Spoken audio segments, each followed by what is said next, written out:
PPT 좀 보여주십시오.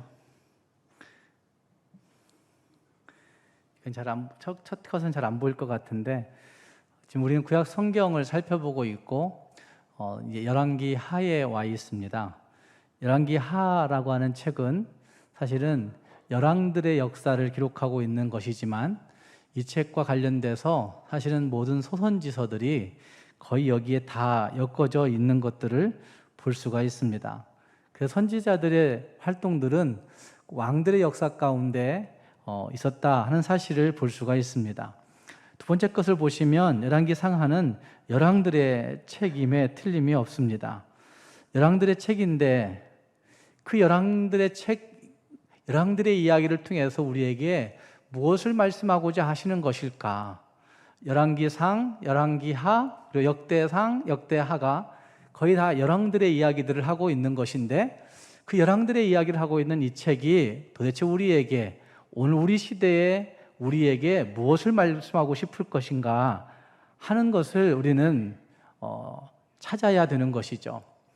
열왕들의 역사는 결국 왜 이 역사가, 이 나라가 망하였는가에 대한 질문에 답을 준다고 할 수가 있을 것입니다. 북쪽 이스라엘, 남쪽 이스라엘로 나누어진 그 나라가 왜 망하였을까? 왜 분열되었고 왜 멸망했을까에 대한 질문에 답을 이 열왕기서가 우리에게 해주고 있다는 말입니다. 그래서 오늘 우리는 이 책을 통하여서 그 두 가지를 다 살펴볼 수 있어야 되는 것이죠. 컷을 넘겨줘 보세요. 세 번째 컷으로, 네 번째 컷으로. 열왕기 하에서는 두 가지의 이야기를 하고 있습니다. 하나는 선지자 엘리사의 이야기를 하고 있고, 두 번째는 열왕들의 역사가 멸망할 수밖에 없었던 이유에 대해서 말씀하고 있는 것을 볼 수가 있습니다. 그래서 이 두 가지의 내용을 오늘 우리가 함께 살펴보시면서 그 하나님이 어떻게 이 열왕들을 멸망시키셨는가의 문제와 나는 어떻게 살아야 될 것인가의 문제를 함께 생각해 보고자 하는 것입니다.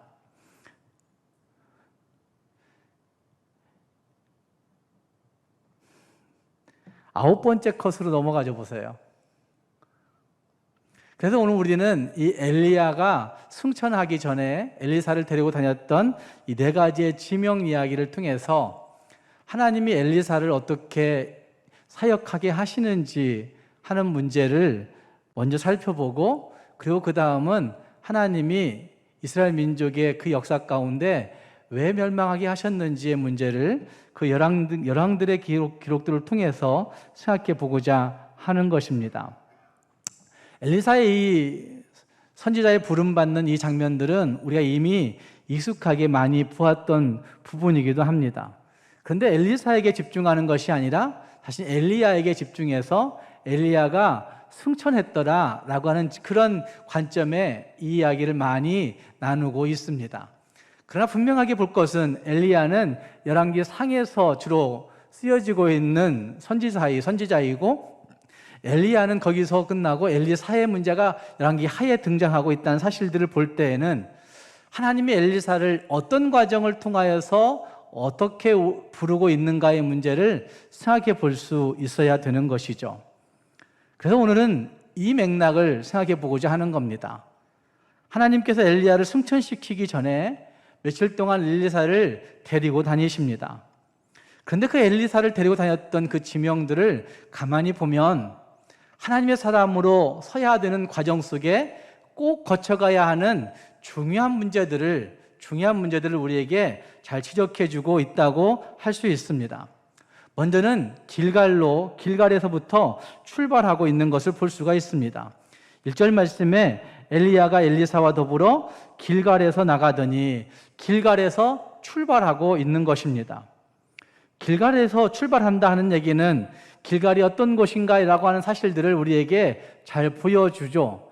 길갈은 시작의 장소입니다. 출발의 장소인 것이죠. 동시에 이 길갈은 안전과 보호를 상징해주고 있는 장소이기도 합니다. 왜냐하면 출애굽 당시에 이스라엘 민족은 이 길갈에서 그 가나안을 들어가기 전에 진치고 머무르고, 그곳에 어쩌면 그 힘을 축적했던 장소가 이 길갈이었습니다.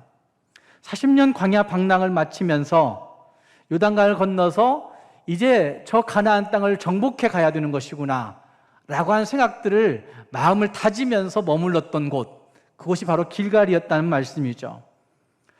그래서 길갈은 길고 긴 광야의 시간들을 위로받을 수 있었던 쉼의 장소가 길갈이었고, 안전함을 누렸던 장소가 길갈이었고, 동시에 거기에서부터 출발하여 가나안 땅을 정복해야 하는 시작의 장소, 출발의 장소가 이 길갈이라고 이야기할 수가 있습니다.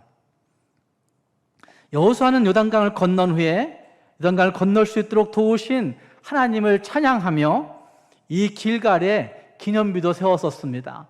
하나님이 우리를 40년 동안 인도해 주셨구나. 이제는 우리는 안심이야. 우리는 하나님의 보호 가운데 들어왔어. 이러면서 막 그 길갈에 기념비를 세우고 안식했다고 말할 수가 있을 것입니다. 엘리야는 바로 이곳에서부터 엘리사의 삶을 시작시키고 출발시키고 있습니다. 어쩌면 이 순례 여행 가운데 엘리야는 엘리사에게 이 출발의 의미를 많이 부각시켜서 알려주었을 것이라고 생각이 됩니다. 당신이 하나님의 사람으로 훈련되어지고 출발하는 곳이 이곳이다 라는 사실들을 아마 그에게 각인시켜 주었을 것이라는 말입니다. 이곳 길갈을 우리에게 비교해보면 이곳은 우리가 그리스도인으로서 예수 믿고 기독교인으로서 걸음이 시작된 그 출발점을 의미한다고 할 수가 있을 것입니다. 예수를 믿고 구원에 대해서 인식하고 난 다음, 예수를 믿고 구원을 느끼고 구원을 확신하고 있는 그 시점, 이것이 우리 모두에게 있어야 되는 것이죠.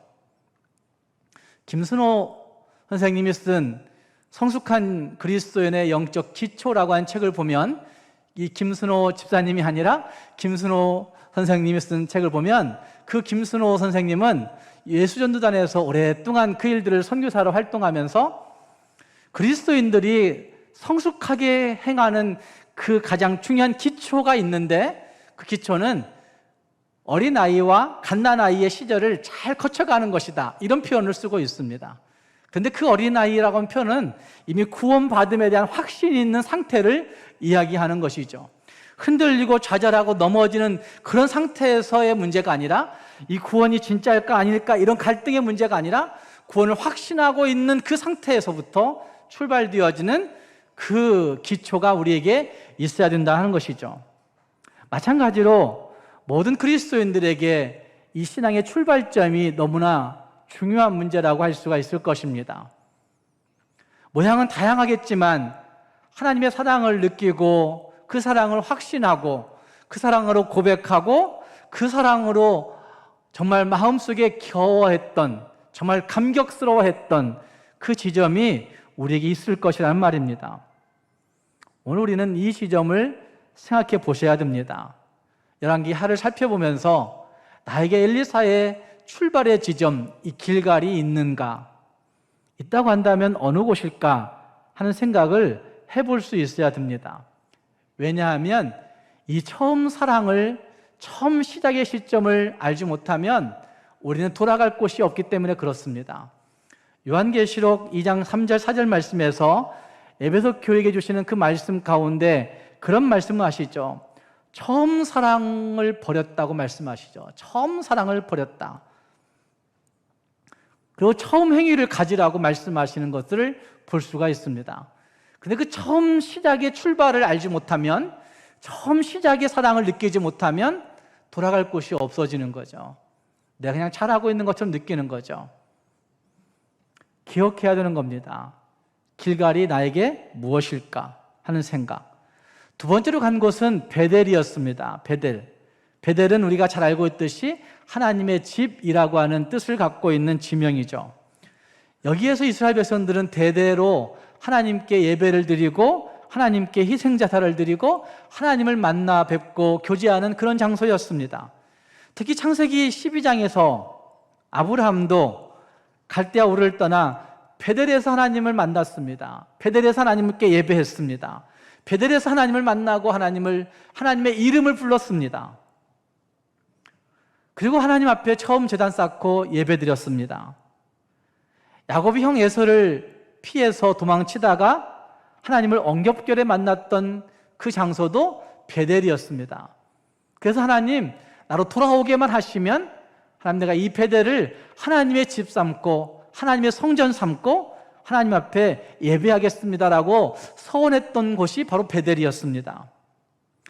엘리야가 베델에 머무는 동안에 엘리사에게 이 베델의 의미를 많이 새겨주었을 것입니다. 선조들이 어떻게 제단을 쌓고 예배를 드렸던가, 지금 우리나라의, 우리 이스라엘 민족의 무너져버린 그 예배의 의식들, 그것들과 연관해서 이 베델을 잘 설명했을 것이라는 말입니다. 정치적으로, 영적으로 어두운 시대를 살고 있었던 그 엘리야의 시대, 어쩌면 기억하는 그 이스라엘 역대 왕들 중에서 극악무도했던 그런 왕들은 다 하나님 예배를 방해하고 하나님 예배를 무시했던 왕들이었는데, 그 베델의 문제를 베델에 거처하면서 그 베델의 문제를 그에게 잘 설명하며 하나님을 만나고 예배함의 소중함을 아마 알려주었을 것입니다.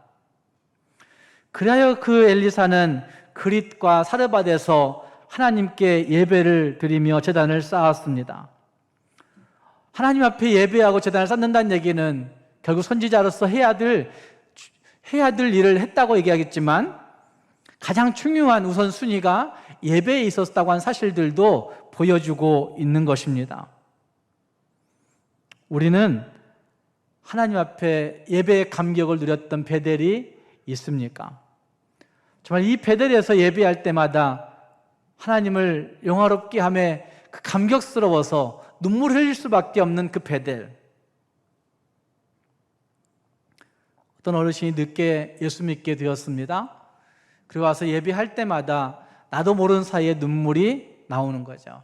나도 모르는 사이 하나님의 은혜 가운데 깊이 들어가는 것이죠. 우리는 그냥 밍숭맹숭 지나가고 있는 예배지만 그 누구인가는 감격스러운 예배를 하나님 앞에 그 영광스러운 임재를 느끼고 있는 그런 예배.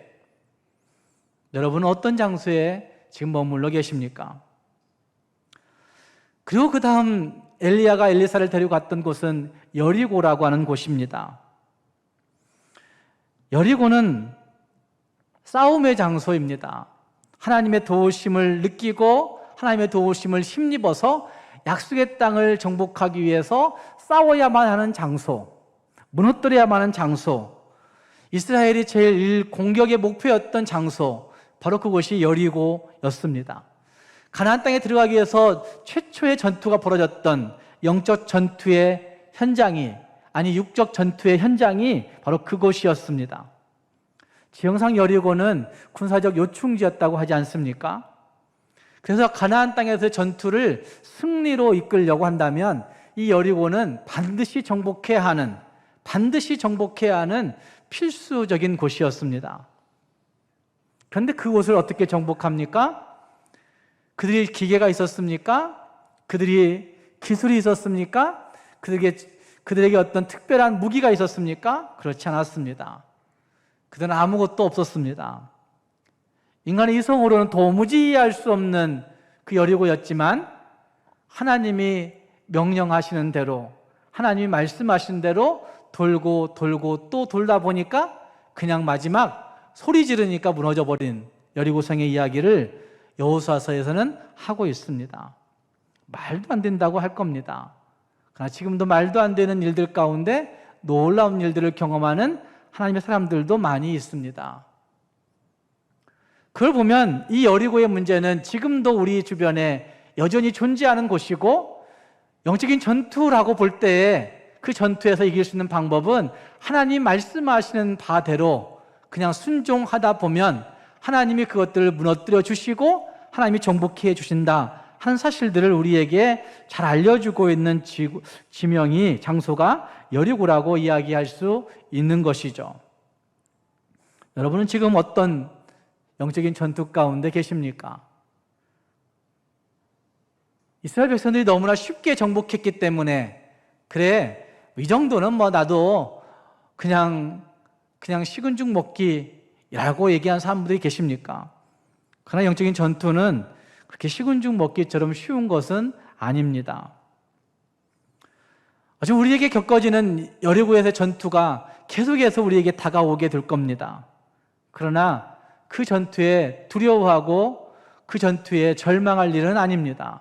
왜냐하면 하나님 말씀이 우리를 지키시고 보호하실 것이기 때문에 그 말씀 앞에 선다고만 한다면, 그 말씀 앞에 순종하기만 한다면 하나님이 그 여리고의 전투를 충분하게 넉넉하게 이기게 하실 것이기 때문입니다.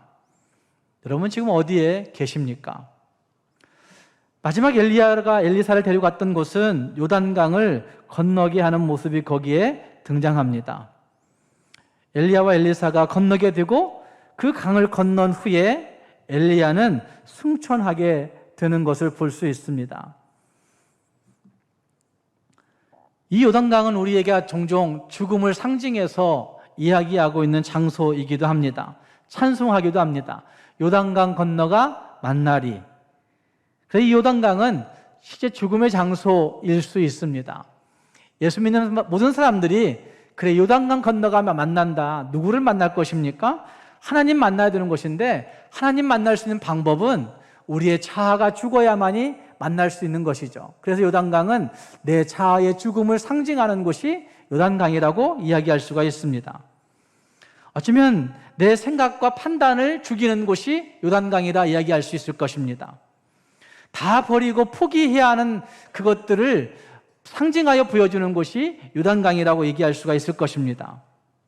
육체적인 죽음을 연상하는 장소이긴 하지만 영적으로 요단강은 우리 자신들의 자아의 죽음, 우리 생각의 죽음, 우리 판단의 죽음, 우리 이성의 죽음을 상징하는 곳이라 할 수 있다는 말입니다.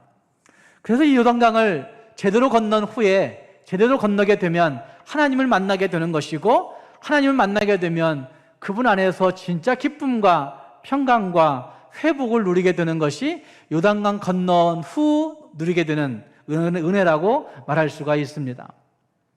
요단강을 건넌 엘리야는 승천하였고 엘리사는 여호와가 어디 계시냐고 부르짖지만 요단강에 거기에 하나님은 보이지 않습니다.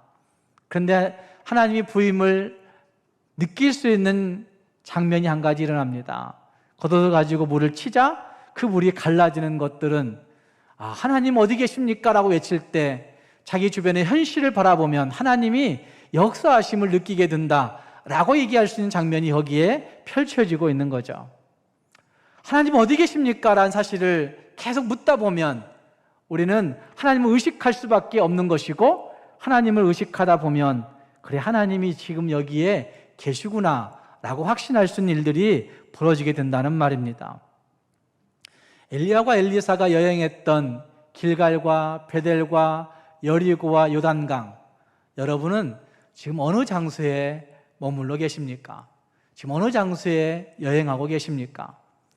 영적인 여정을 걸어가고 있는 우리 모두가 한 번쯤 돌아보아야 할 중요한 장소들이라고 생각이 되어집니다.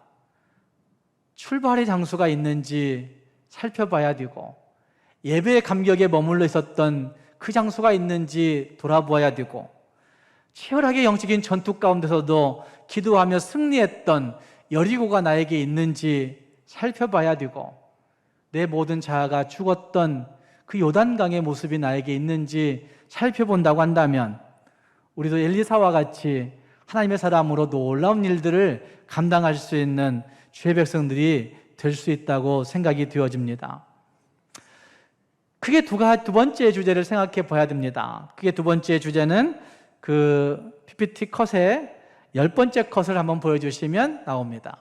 10번째 컷이 잘 보일지 모르지만 위쪽 파란 글씨로만 쓰여졌던 데는 북쪽 이스라엘의 그 왕들을 기록하고 있는 부분입니다. 북쪽 이스라엘의 왕들은 19명인데 19명 전체가 다 파란색으로 쓰여진 이유가 있을 겁니다. 왜 그랬을까요? 북쪽 이스라엘의 왕들이 다 파란색으로만 쓰여진 이유는 무엇일까요? 잘 안 보이지만 모두 다 악한 왕들이라는 것입니다. 모두 다 악한 왕들만 거기에 있습니다. 그리고 북쪽 이스라엘은 한 핏줄로 쭉 내려오는 왕조가 아니라 무려 9개의 왕조가 바뀌어집니다. 죽이고 다시 자기들이 차지하고 한 몇 년 있다가 또다시 죽고 다른 왕조가 세워지고, 그래서 이 19명의 왕들 가운데 한 개의 왕조가 있는 게 아니라 왕조는 9개의 왕조가 거기에 혼합되어 있습니다. 그래서 이 북쪽 이스라엘의 역사를 이야기할 때 북쪽 이스라엘의 역사는 하나님 보시기에 악을 행함으로 말미암아 줄기차게 멸망으로 그냥 치달았던 그 민족이 북쪽 이스라엘 민족이라고 이야기할 수 있습니다. 한 번도 개진의 여지가 없었습니다. 한 번도 회개의 여지가 없었습니다. 한 번도 돌이킴의 부분이 없었습니다. 그냥 줄기차게 멸망의 길로 걸어갔던, 싸우고 싸우다가 서로 물고 뜯다가 그냥 줄기차게 멸망한 나라가 북쪽 이스라엘 나라라 할 수가 있습니다. 그래서 그 왕들은 계속해서 여로보암의 죄로 이렇게 얘기 나오는 말씀들이 열왕기하에 계속 등장하는 겁니다. 여로보암의 죄에 대해서 아마 여러분들에게 이미 말씀드린 적이 있었습니다. 오늘 오전 설교에서 여로보암의 죄는 가장 중요한 문제는 하나님 예배를 무시했던 것이 가장 중요한 문제입니다. 자기들 마음대로 예배의 장소를 정하고, 자기들 마음대로 예배의 형상을 만들고, 자기들 마음대로 예배를 집행할 수 있는 제사장을 세우고, 자기들 마음대로 예배의 날짜를 정하고 했던 일들이 여로보암의 죄 중에 가장 핵심적인 죄였던 거죠.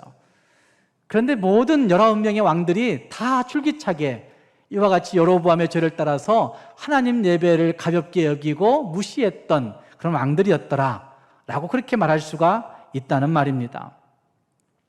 아래쪽에 있는 남쪽 유다의 왕들은 전체적으로는 20명 혹은 21명의 왕이 거기 기록되어 있는데, 그 21명의 왕들이 파란색과 빨간색의 차이점은 무엇일까요? 빨간색은 선한 왕들이에요. 빨간색 왕이 8명이 있었다는 겁니다. 그래서 남쪽 유다의 역사를 이야기할 때 남쪽 유다는 절름발이처럼 넘어졌다가 다시 일어섰다가 넘어졌다가 다시 일어섰다가 이렇게 갔던 나라였다라고 그렇게 평가하기도 합니다.